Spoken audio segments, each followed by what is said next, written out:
Hi అండి, నమస్తే. నేను మీ Anupa. Welcome to Tehalya's kitchen. ఈరోజు వీడియోలో మనం రాడిష్ ఫ్రై ఎలా చేయాలో చూద్దాం.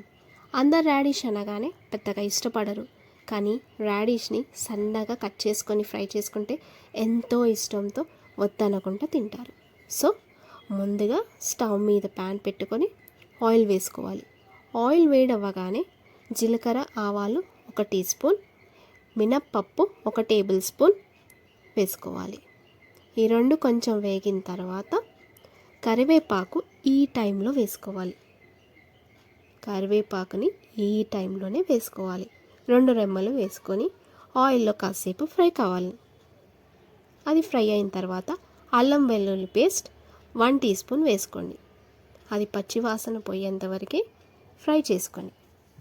అది ఫ్రై అయిన తర్వాత ఇందాక మనం కట్ చేసి పెట్టుకున్నాం కదా రాడిష్ ముక్కలు సన్నగా, అవి ఇందులో వేసుకోవాలి. వేసుకొని బాగా కలుపుకోవాలి. సన్నగా కట్ చేసుకోవాలి. సన్నగా కట్ చేసుకుంటే తొందరగా మగ్గుతుంది, టేస్ట్ ఉంటుంది. అదే లావు కట్ చేసుకుంటే సరిగా మగ్గదు, తినేటప్పుడు ఘాటు ఉంటుంది. సో ఇందులో 1 టీ స్పూన్ ఉప్పు వేసుకోవాలి. ఉప్పు వేసుకుంటే తొందరగా వేగుతుంది. ఇప్పుడు అంతా ఒకసారి కలిపేసుకొని మూత పెట్టేసుకుందాం. లో ఫ్లేమ్లో ఒక 5 మినిట్స్ మూత పెట్టేసుకుందాం. 5 మినిట్స్ తర్వాత ఒక్కసారి మూత తీసి చెక్ చేసుకోవాలి. ఇందాక మనము అల్లం వెల్లుల్లి పేస్ట్ వేసాం కదా, అది కొంచెం అడుగంటే ఛాన్స్ ఉంటుంది. సో ఒకసారి కలిపేసుకోవాలి. కలుపుకొని మళ్ళీ మూత పెట్టుకోవాలి. ఇప్పుడు మీడియం ఫ్లేమ్ పెట్టండి. మీడియం ఫ్లేమ్ పెట్టి 5 మినిట్స్ అవ్వగానే మళ్ళొక్కసారి చెక్ చేసుకుందాం. ఒకసారి అలా కలిపేసుకుంటే ఏదన్నా అడుగంటితే చూసుకోవచ్చు. ఫ్రై కదండి, తప్పదు. మూత పెట్టాలి, తీయాలి. అప్పుడే మంచిగా మగ్గి సూపర్ టేస్ట్ వస్తుంది.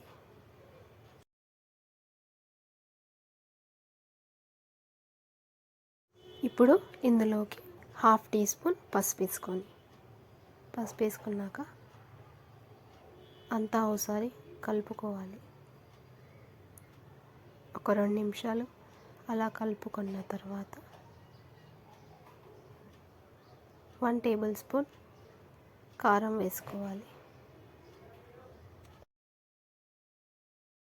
ఇప్పుడు కారం వేసిన తర్వాత మళ్ళీ ఒక 5 మినిట్స్ సిమ్లో మూత పెట్టేసేయాలి.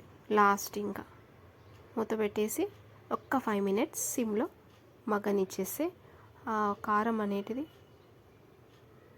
రాడిష్ ముక్కలకి పట్టేస్తుంది, మంచి మగ్గిపోతుంది. సిమ్ పెట్టేసి మూత పెట్టేయండి.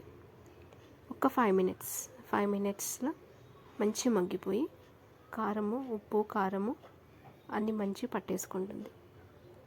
5 మినిట్స్ తర్వాత తీసి చూస్తే చూడండి, ఆయిల్ పైకి తేరుతుంది కదా, అంతే మనకి ఫ్రై రెడీ అయినట్టే. చూడండి ఎంత చక్కగా ఉంది, నూనెలో మగ్గిపోయి. సో ఇప్పుడు ఇది ఒక బౌల్లోకి తీసుకొని సర్వ్ చేసుకోవడమే. చూసారు కదా, మీరు కూడా ట్రై చేస్తారా? ట్రై చేసి టేస్ట్ ఎలా ఉందో చెప్పండి. రండి, కామెంట్ బాక్స్లో మాట్లాడుకుందాం.